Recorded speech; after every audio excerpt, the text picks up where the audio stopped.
Are you my new mom?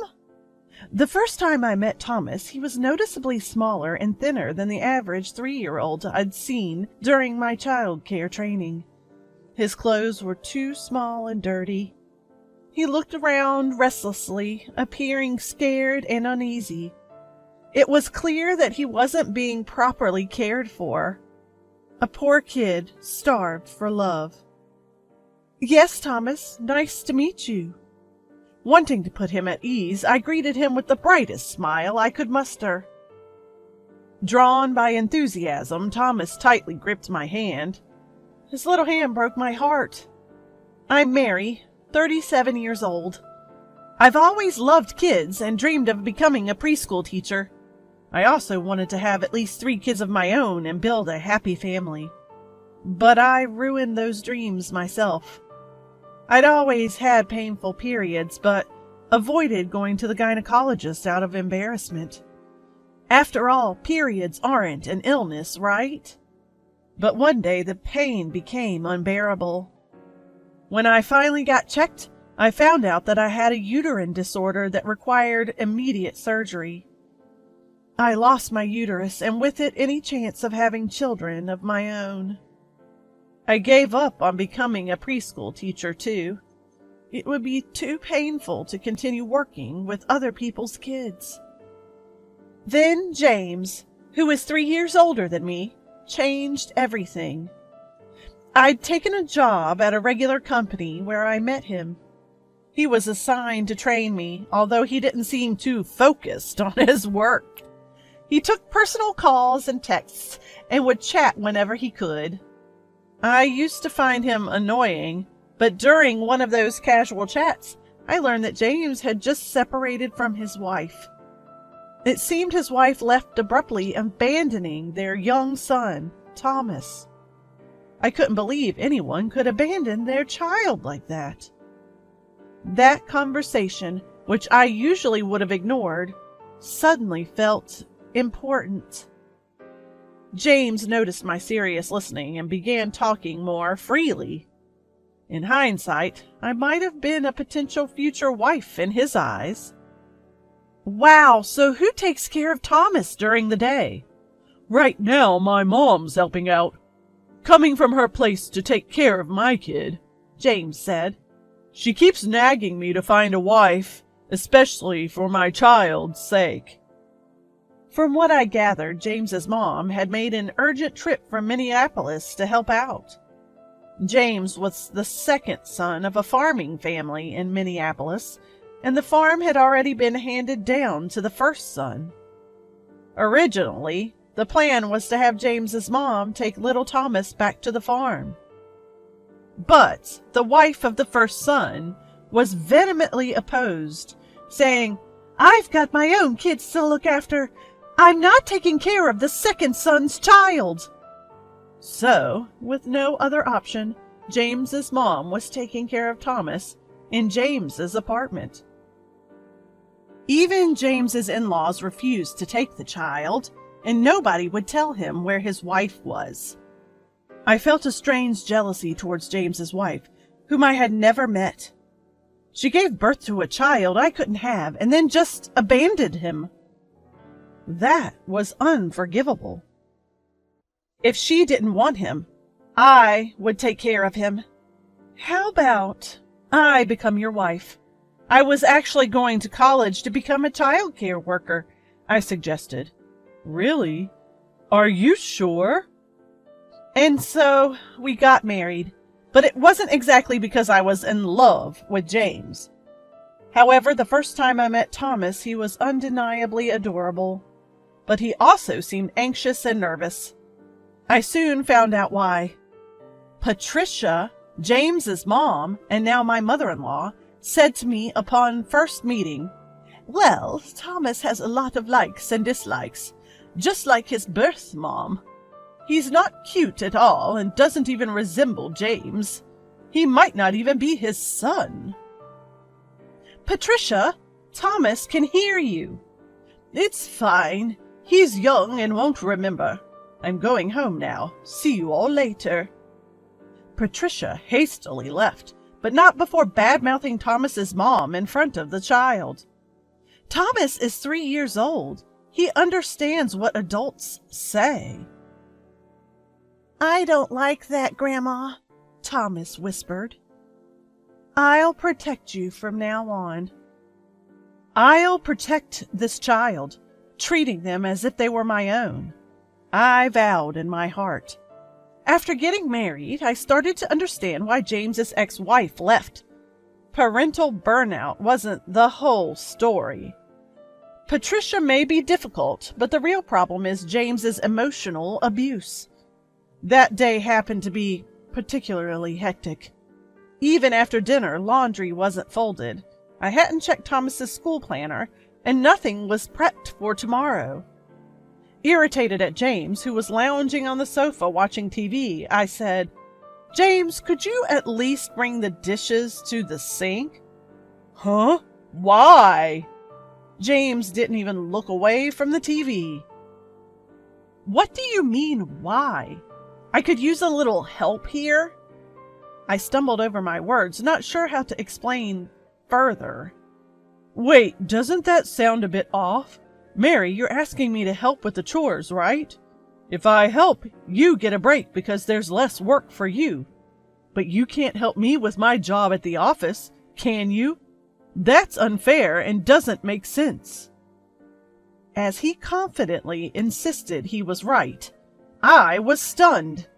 While part of me thought there was some logic to his argument, I also felt that stating it so bluntly was wrong on a human level.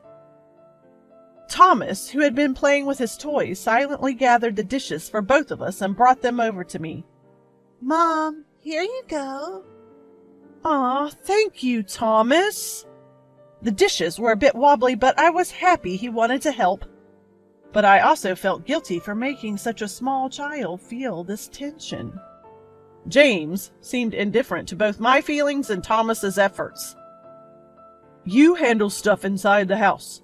I work outside. You're like a professional housekeeper, so do your job properly." That's all he had to say. James's ex probably couldn't stand his emotional abuse either. James really doesn't care for Thomas at all. Apparently, influenced by Patricia, James doesn't think Thomas is his child. Although Thomas resembles his mother overall, certain features are dead ringers for James. James is indifferent to Thomas, even suggesting, "Maybe I should just put him in a facility. I'd save on costs and be free." I responded, "At least until he graduates high school, we should take care of him. I'll contribute financially." "Fine, but if Thomas wasn't here, I wouldn't have even married. Make sure you handle the housework." James had always said he didn't want any more kids and had no interest in Thomas either. He treated me like excess baggage, only valuing me for housework and childcare. What a terrible man. I couldn't bear the thought of making Thomas any more miserable than he already was. Life is really unfair. I would never give up on my own child. James and I didn't marry for love, and he took advantage of this to cheat on me frequently. He was often out late, claiming it was for work. I had taken a temporary leave from my job to settle Thomas into our new life, but decided to go back. I had made up my mind to do whatever it took to protect poor Thomas. Thomas, who was starved for affection, really took to me and is incredibly adorable. James never attended any of Thomas's school events, not for kindergarten nor elementary school. Thomas had given up on his dad and acted as if he didn't exist. People often mistook us for a single mother and her son. Although James and I were just sharing a life, Thomas and I had become a real family. Fast forward 15 years. Thomas was a high school senior, accepted to his top choice college, and planning to live on his own come spring. On the day of his high school graduation, I couldn't stop tearing up seeing him in his school uniform for the last time. Sadly, parents couldn't attend the ceremony and had to watch online. It was a sign of the times, but it felt lonely. After sending Thomas off in the morning, I set up my laptop in the kitchen and got ready for the day. Until it's time to start work, I go through albums and Mother's Day gifts, reminiscing about the happy memories that feel both long ago and all too recent. Seeing this, James smirked and said, "Thanks for playing housemaid all these years. You're of no use now, let's divorce." "You're really a fool, you know that? Going all out for someone else's kid? Well, it made my life easier," he added, scoffing at me. I held back my tears. What a foolish man! I have been waiting for this day for a long time. Let's settle this before the graduation ceremony starts. Smiling, I responded, "Sure, let's divorce. Let me enlighten you on why I've put up with you for 15 years. "Huh?" In response to me, James looks utterly stunned. The reason I put up with being just a housemaid? Simple. I decided to protect Thomas. To shower love on a child yearning for affection is just human decency. I can't fathom how you could be so cold to your own child. Can't you show some love? And let's not forget, Thomas isn't a stranger.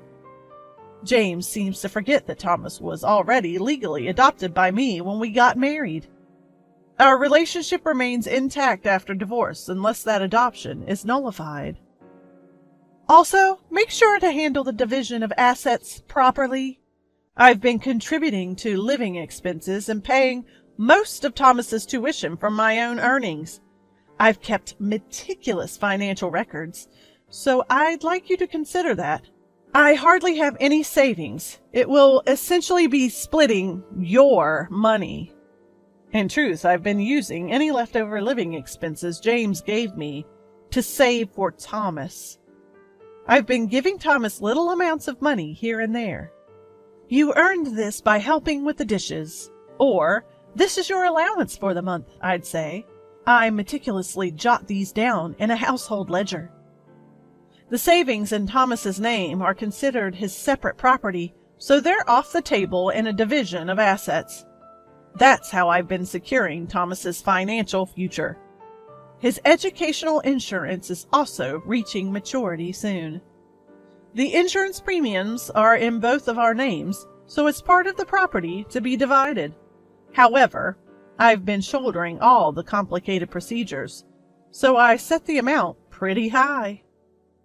Bit by bit, I've been increasing the money that James can't easily access. Furthermore, Thomas is 18 and legally an adult now.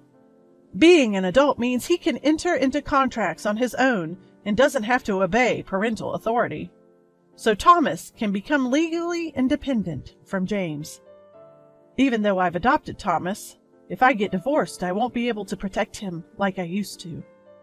That's why I've been wanting to avoid divorce, at least until Thomas graduates from high school and leaves home. Truth be told, James has been suggesting divorce for several years now. Apparently, I have outlived my usefulness now that Thomas is older and needs less attention. Especially with his new affair with a woman in her early 20s from a club. He's been shamelessly pressing for divorce. "She wants to marry me," he says. I had been pleading, "Please, just wait until Thomas graduates." So it was no surprise when James hinted at divorce on graduation day. "Your fling from the club, Nancy, is it? I wonder if she's received the court's special delivery by now." The special delivery is a legal document from the court containing my claim for compensation in the divorce lawsuit against his mistress. "How do you know her name?" "I know about almost all of your affairs, James. You weren't exactly discreet." Cracking the code on his mobile phone was easy since it was his birthday, and I even hired a detective, so gathering evidence was a breeze. "So you're telling me you're filing for compensation in the divorce, even though you don't love me? This was supposed to be a mutual divorce." "It's you who wants to marry your mistress. I'd say it's a unilateral decision on your part. I'll file for compensation in the divorce case. Objectively speaking, it's clear who's in the wrong, isn't it? Even though James treats me like a housemaid and claims there's no love, we're still legally a couple. I could easily sue his mistress for damages in the divorce case, and James is actually about to be served papers himself. When you're dealing with a man who morally harasses you, you never know what self-serving things he might say if you don't involve a neutral third party, like a court or a lawyer. You might have expected me to bring up divorce, but I've also been preparing, I say. I'm moving to a new apartment tomorrow. From now on, let's communicate through our lawyers. Oh, and don't forget, the most important thing is that I'm off to see a graduation ceremony, so don't you dare disturb me. James slumps to his knees when I emphasize my point. Did he really think I would leave him without getting anything in return? Just doing as he says? What a fool. He'll regret underestimating me. Later, after the graduation ceremony, Thomas hands me a bouquet of flowers. He had stopped by a florist on the way home.